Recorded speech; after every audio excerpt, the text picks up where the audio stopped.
चलो, तो आज हम लोग पढ़ेंगे यूनिलैटरल लाप्लास ट्रांसफॉर्म। ठीक है, यूनिलैटरल लाप्लास ट्रांसफॉर्म। ठीक है, हम शॉर्ट में लिख दिए सब, यूनिलैटरल लाप्लास ट्रांसफॉर्म। तो देखो, एक होता है बायलैटरल लाप्लास ट्रांसफॉर्म, जो अब तक हम लोग पढ़ते आ रहे थे बायलैटरल लाप्लास ट्रांसफॉर्म। अब हम लोग पढ़ेंगे यूनिलैटरल लाप्लास ट्रांसफॉर्म।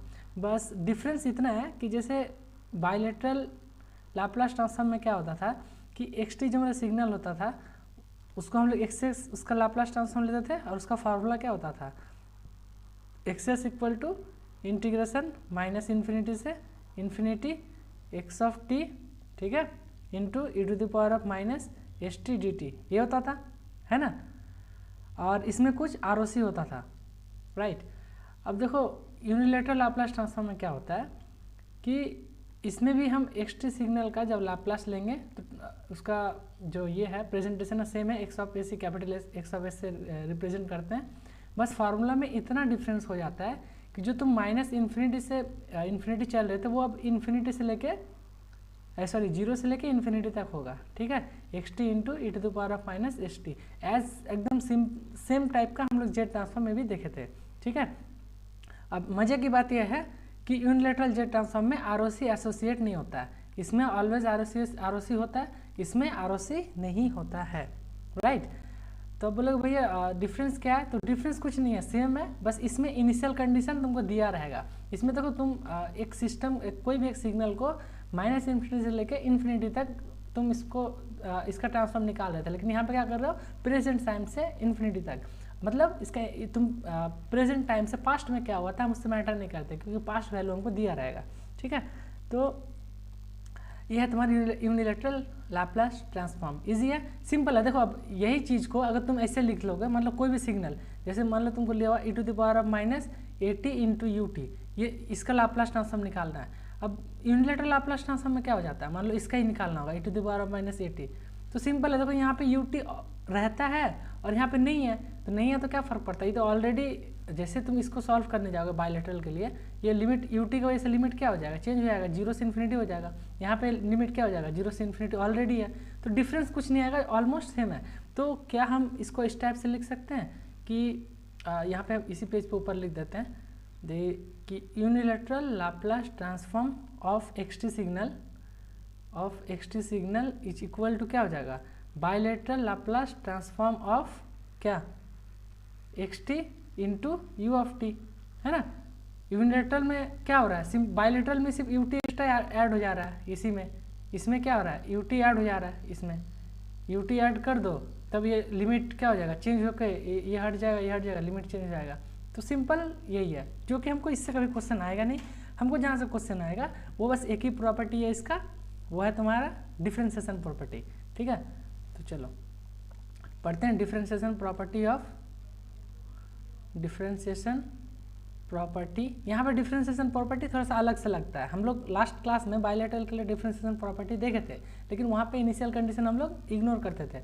ठीक है, यहाँ पे सिर्फ एक इनिशियल कंडीशन ही लगेगा, जिसकी वजह से ये थोड़ा सा अलग है। तो क्या बोल रहे थे, differentiation property of unilateral Laplace transform, right. अब देखो द थिंग इज, इसमें अलग है कि जैसे मान लो एक्स टी एक सिग्नल है, ठीक है, तो हम लोग एज यूजल बचपन से करते आ रहे हैं, एक्स टी को एक्स ऑफ एस, ठीक है। अब मान लो हम इस सिग्नल को डिफ्रेंशिएट करते हैं x T of into D X T by D T, right, D के रिस्पेक्ट में डिफ्रेंशिएशन। अब इसमें चेंज क्या आएगा, तो पहले हम लोग का सिग्नल में क्या होता था बायलैटरल में, एक्स इंटू एस इतना ही होता था, एक बार हाँ ना बोलो, बायलैटरल में इतना ही होता था, लेकिन इसमें हमको क्या सब्ट्रैक्ट करना पड़ेगा, इनिशियल कंडीशन। क्यों, एक्चुअली ये तो प्रॉपर्टी है, क्यों का तो कोई जवाब नहीं है, बाकी क्योंकि हम लोग इंटीग्रेट जो कर रहे हैं जीरो से इन्फिनिटी कर रहे हैं, हम लोग क्या कर रहे हैं, पास्ट वैल्यू को कंसिडर नहीं कर रहे हैं, अगर पास्ट में कुछ वैल्यू होगा उसको सब्ट्रैक्ट कर लो तो ये उसका प्रॉपर्टी हो जाएगा, राइट। ठीक है, अब देखो ये हो गया। अगर मान लो ये दो बार डिफ्रेंशिएट किया हुआ है, डी स्क्वायर टी अपन टी टी, ठीक है। अब इसका क्या हो जाएगा, देखो इसका हो जाएगा, पहले तुम जो ऊपर लिखा है उसको लिख दो, S into X of S minus x of zero minus, इसको एज यूजल लिख दिए। ठीक है, जैसे एक्स एस को एज यूजल लिखे थे, उसमें एस मल्टीप्लाई किए थे, ये माइनस किए थे, उसी तरह जब दो बार डिफ्रेंशिएट करोगे ऊपर वालों को एज यूजल लिख दो, और इसको पहले एक एस लगा, ठीक है, और बाद में इससे माइनस कर दो इसको एक बार डिफ्रेंशिएट करके, मतलब इसको एक बार डिफ्रेंशिएट करके D X T by D T at T equal to 0। देखो सेम फॉर्मेट में बन रहा है। सिमिलरली अगर तुम इसको 3 बार डिफ्रेंशिएट करते हो, जो कि 3 बार डिफ्रेंशिएशन शायद ही आएगा क्वेश्चन में, लेकिन हम लोग अप टू थर्ड तक देख लेते हैं। अगर 3 बार डिफ्रेंशिएट करते हो तो कुछ नहीं, ये अंदर वाला टर्म को अब लिख दो, ये जो अंदर वाला टर्म बना ना इसको एज यूजुअल नीचे लिख दो। मान लो ये पूरा टर्म को हम कुछ देर के लिए जेड मान लेते हैं, ठीक है, ये अंदर वाला पूरा टर्म को, हाँ ये अंदर टर्म को पूरा जेड मान लेते हैं, राइट। अब मान लो ये जेड रहा, अब इसमें क्या क्या एक्स्ट्रा टर्म आएंगे, एक बाहर एस, राइट, और इधर माइनस, यहाँ पे क्या 2 बार डिफ्रेंशिएशन करके इसमें 0 वैल्यू पुट कर देना है, इसके ऊपर वाला में D square x T by D T, ठीक है, एट टी इक्वल टू 0, अगर इनिशियल कंडीशन दिया होगा तो, नहीं तो एज यूजुअल जैसे मेरा होता था, ठीक है। तो सिंपल था, है कि नहीं। अब चलो इसका हम लोग क्वेश्चन बनाते हैं, तब जाके हम लोग को और क्लियर होगा, राइट। क्लियर है। चलो अब देखो क्वेश्चन किस टाइप से आएंगे। इसमें क्वेश्चन आएगा, देखना प्रीवियस ईयर में बहुत सारा क्वेश्चन दिया रहेगा, ठीक है। तो एक क्वेश्चन हम लोग लेते हैं, इसका हम लोग कैलकुलेट करते हैं। जैसे देखो इसमें क्या होगा, देखो ध्यान से,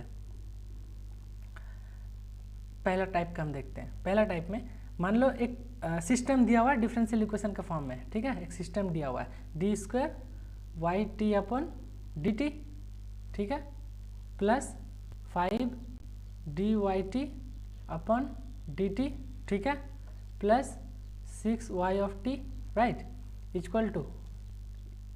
equal to 2 D X T by D T, है ना, प्लस 2 एक्स ऑफ टी।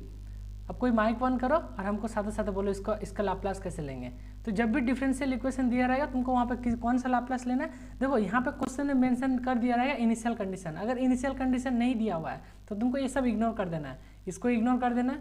अगर बोल दिया 0 इनिशियल कंडीशन, 0 इनिशियल कंडीशन बोल दिया, इसको इग्नोर मारो, इसको इग्नोर मारो, इसको इग्नोर मारो, सिर्फ तुमको ये वाला टर्म लिखना है, ठीक है। इसका मतलब ये वाला टर्म के लिए तुमको लिखना है x square into X of S. अगर मेरा क्या इनिशियल कंडीशन 0 रहा, इसके लिए तो ये लिख दिए। और थर्ड वाला टर्म के लिए लिखना है तुमको simply S to the power 3 into X of S, simple. अगर इनिशियल कंडीशन 0 है तो जैसे देखो इस क्वेश्चन में इनिशियल कंडीशन है नहीं, तो सिंपली लिख दो डी स्क्वायर है, जब स्क्वायर टर्म रहता है तो बाहर क्या निकलता है S square into Y of S.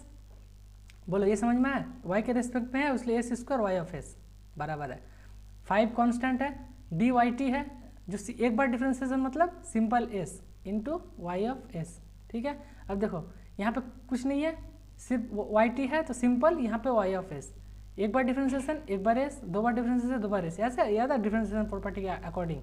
यहाँ पे देखो एक बार डिफरेंशिएशन, ठीक है, मतलब एस 2 तो कांस्टेंट है, और एक्स टी को क्या लिखते हैं हम लोग एक्स ऑफ एस, यहाँ पे प्लस 2, यहाँ पे एक्स टी का सिंपली एक्स ऑफ एस, क्योंकि यहाँ पे एक बार भी डिफरेंशिएशन नहीं है, एक्स टी का हम लोग एक्स ऑफ एस लेंगे।